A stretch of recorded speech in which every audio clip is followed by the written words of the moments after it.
Welcome to Santa Fe National Cemetery. On behalf of our director and cemetery staff, we also in just a few moments, military honors will be rendered. I'll ask you to stand, place your hand over your heart. For those who have served or are serving, please render the proper salute. Go ahead and stand.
Navy and a grateful nation.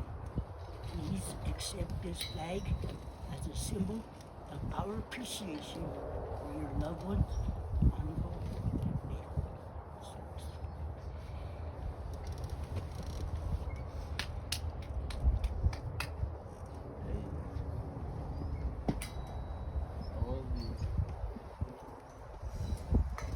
I will now turn the remainder of the service over to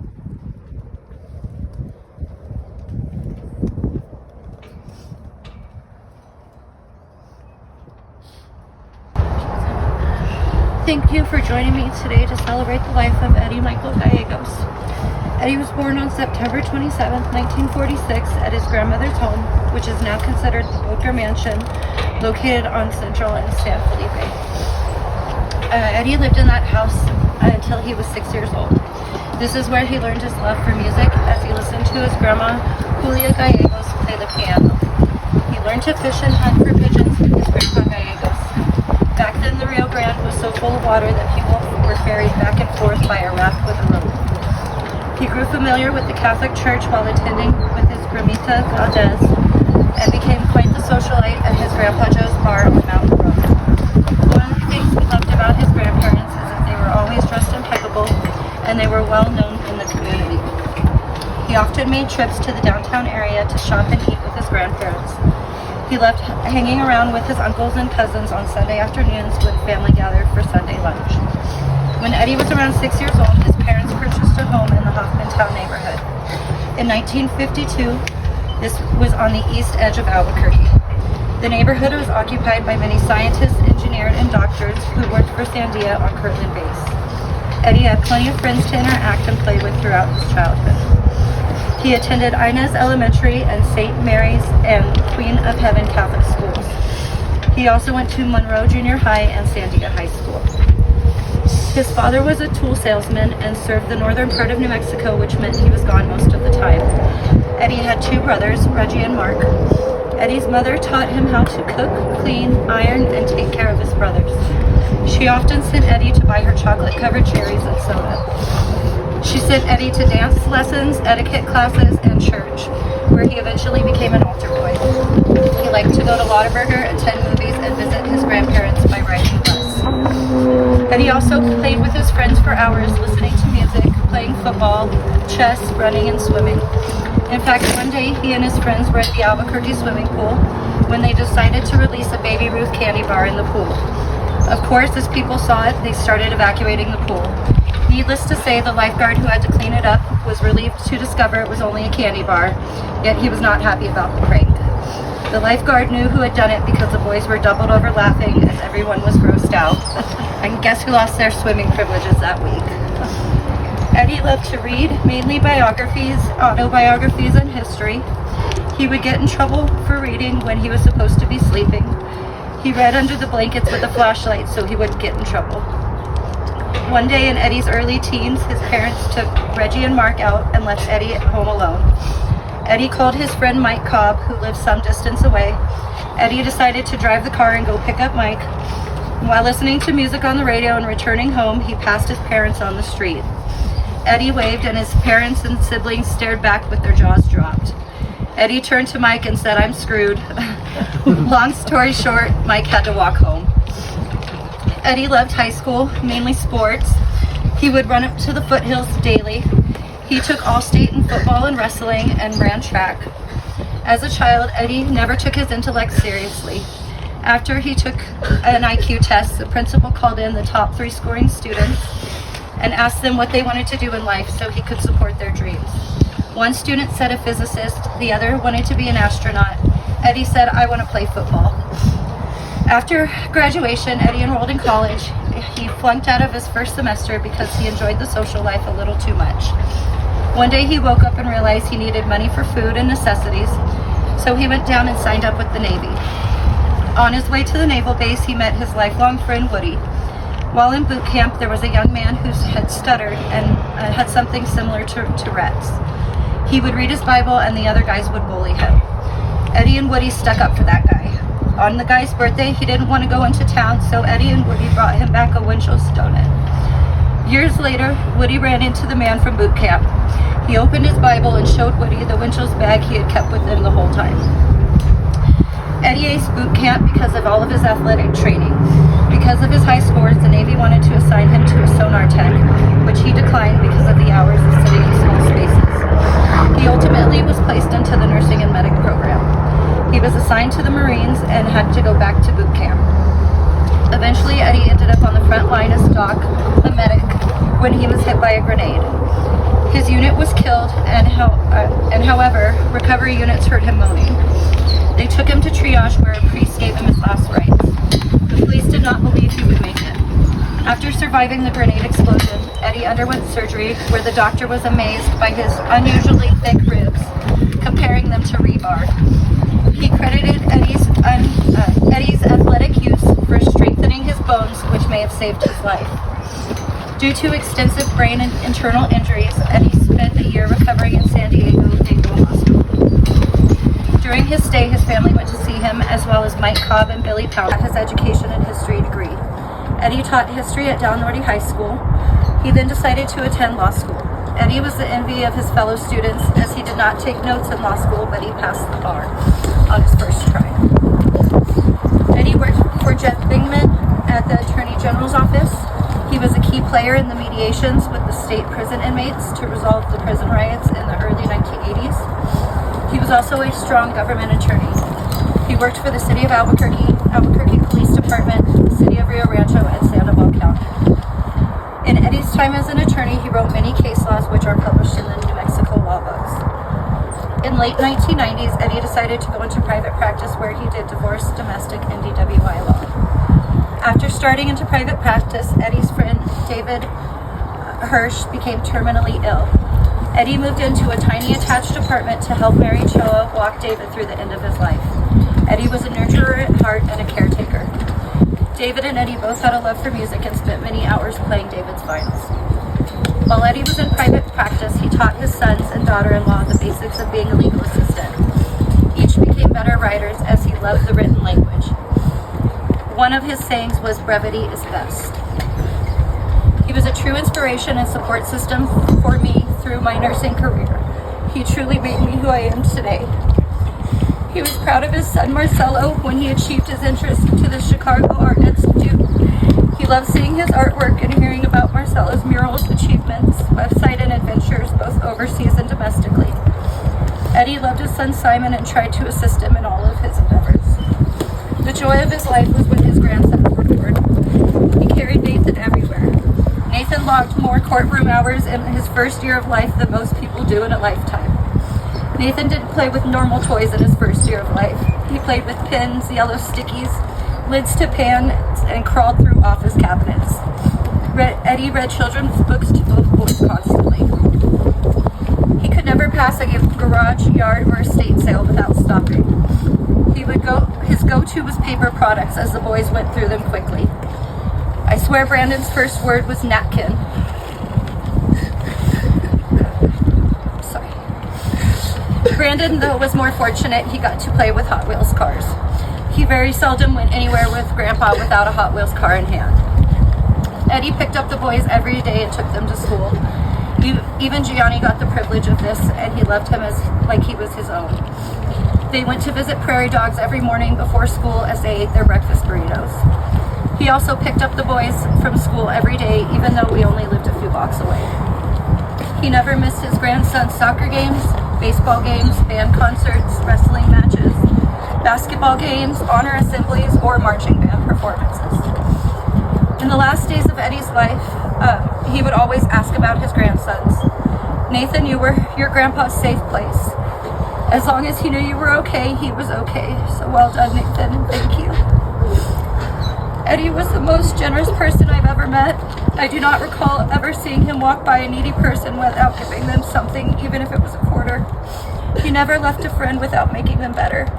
He brought us music, his wit, and plenty of stories. He was authentic. This very short celebration of Eddie's life does not do his life justice. We will miss him greatly, our friend, family, brother, son, and grandpa. We love you, Eddie. Rest in peace, our guardian angel.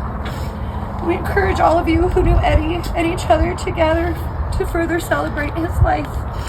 And thank you for coming to show your respect.